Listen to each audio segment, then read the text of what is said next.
Permasalahan aktor senior Pit Pagau dengan Romeo Bambi Cardino masih bergulir hingga sekarang. Bambi bersikukuh mengaku sebagai anak dari Pit Pagau, sementara sang aktor senior juga belum bisa mengakuinya sebagai anak sebelum mereka melakukan tes DNA. Saat dijumpai oleh awak media, Pit dengan didampingi istrinya mengungkap bahwa sejak Bambi masih bayi, ia sudah meminta untuk melakukan tes DNA. Namun sayang hal itu tak pernah terjadi hingga sekarang. Pit juga mengungkap akan menempuh jalur hukum setelah tes DNA selesai dan terbukti bahwa Bambi bukanlah anak.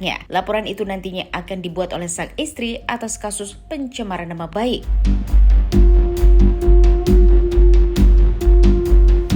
Bukan heboh lagi, tapi heboh terus. Dari awal. Kan wawancara dia tidak berhenti di infotainment, di YouTube, di mana-mana. Jadi setiap hari tentunya ini melihat tayangan baik di infotainment maupun di YouTube, dan pasti mempengaruhi. Saya bingung ya, kok saya jadi keseret-seret. Padahal yang WA semua saya udah jelaskan. Pak Pit sendiri manganan ditanya, yang nulis Pak Pit, yang segala macam Pak Pit. Memang ada beberapa WA yang saya tulis mengenai kebohongan dia. Saya nanya. Jadi dia dia ngomong di infotainment, saya WA, saya balikin lagi omongannya. Dengan sakit hati dong. Lebih sakit hati mana saya sebagai istrinya mendengar begitu. Ya kan? Kok ngaco tuh anak gitu loh. Ada beberapa yang katanya ibunya belum cerai. Padahal ibunya udah nikah lagi. Dan saya tahu banget. Ya, begini saya klarifikasi ya. Jadi pada saat saya dipanggil untuk menikahi mamanya Bambi, saya datang ke rumahnya, sudah siap perhelatan untuk menikah, sudah ada penghulu, sudah ada tamu. Mereka sekeluarga, rumahnya tidak begitu besar, jadi ada tetangga juga, jadi sudah penuh rumah itu. Dan ada bayi. Bayi itu Bambi, itu mamanya bilang itu anak saya. Namanya Bambi. Bambi itu nama permen yang disukai ibunya.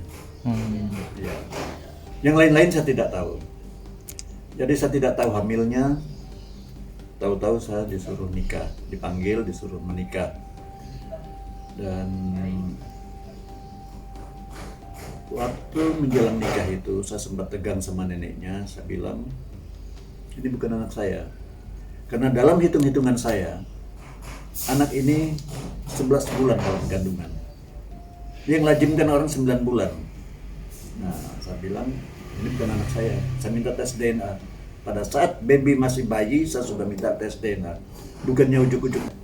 Saya udah kirim WA ke dia beberapa kali. Coba tanya nenekmu. Begitu. Nanti saya kirim kopi dari WA saya yang ke Bambi. Terus habis nikah saya langsung balik lagi ke Pangandaran, saya syuting.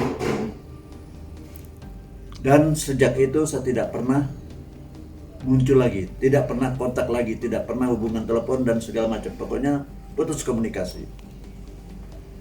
Sampai satu saat saya sedang rehabilitasi medis di rumah sakit harapan kita, saya baru habis operasi jantung. Ada saya terima WA memperkenalkan diri, panjang namanya, tapi di situ ada Bambi dan ada Pagau. Kalau Bambi saya ingat dulu ibunya pernah cerita waktu dia masih bayi, waktu saya nikah itu nama anaknya. Kemudian Pagau apalagi, oke saya terima. Karena situasi di rumah sakit, saya tidak bisa ketemu lama. Udah sampai setengah jam setelah itu kita bubaran. Tapi dia ada ngomong, dia mau membawa calon istrinya.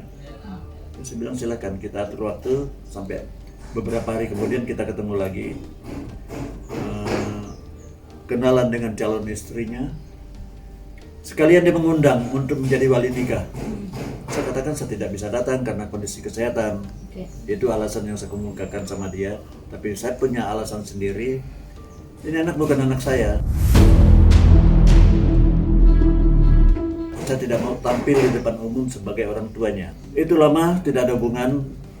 Antara Maret sampai Oktober itu ada satu kali dia ke daerah Jasinga, Bogor.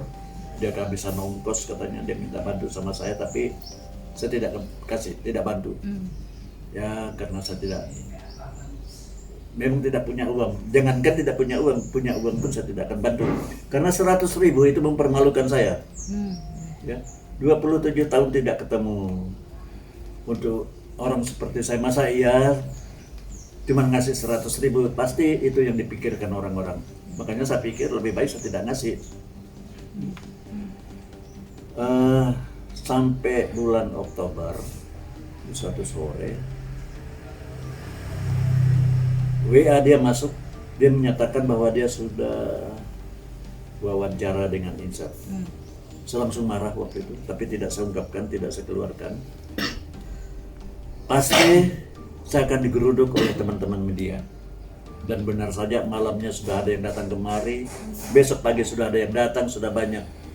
Yang saya pikirkan waktu itu, ini anak cari panggung. Ya. Karena dia pikir saya ini populer sekarang ini, barangkali dia akan mendapat keuntungan dengan ikut popularitas saya begitu. Itu yang saya katakan sama dia, tidak boleh manggil saya papa. Sampai tes DNA, dan tidak boleh menggunakan nama Pagau. Ya, karena keluarga besar saya keberatan. Masalahnya bukti foto perkawinan itu bukan bukti otentik bahwa dia anak saya. Foto itu memang bukti otentik saya nikah sama mamanya, nikah siri. Tapi itu bukan bukti bahwa dia anak saya. Anak saya apa bukan, harus tes DNA. Selesai tes DNA, pasti kami akan menuntut secara hukum. Dan keluarga kami diwakili oleh istri saya untuk menuntut secara hukum. Saya kira itu klarifikasi saya. Karena sudah mencemarkan nama baik. Pencemaran nama baik. Penghinaan juga buat saya, Mbak. Orang saya dibilangin jahat, dibilangin ibu tiri yang kejam, dan dibilangin saya mempengaruhi, dan Pak Pit itu hidupnya tertekan oleh saya. Sama sekali saya tidak pernah mempengaruhi. Bahkan saya yang bicara sama Pak, abang benar ini bukan anak kamu, benar kamu akan nuntut DNA, itu loh, benar 100% saya yakin bukan anak. Waktu ngasih ke dia Sebulan. 1 bulan.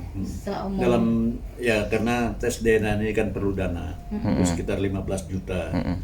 Dan ini dia harus tanggung sendiri karena dia yang menggebu-gebu mengaku saya sebagai bapaknya. Ya buktikanlah melalui tes DNA. Saya ngasih dia waktu sebulan itu sebenarnya sudah kebijaksanaan. Ya kita sama-sama tes DNA, biaya masing-masing. Berarti udah 2 bulan dari pertama Ya. abang. Tidak adil dong kalau misalnya semenanggung biaya dia. Ya. Apalagi kalau dia saya harus mempertanggungjawabkan pekerjaan orang lain, saya nggak mau. Pokoknya buktikan dulu.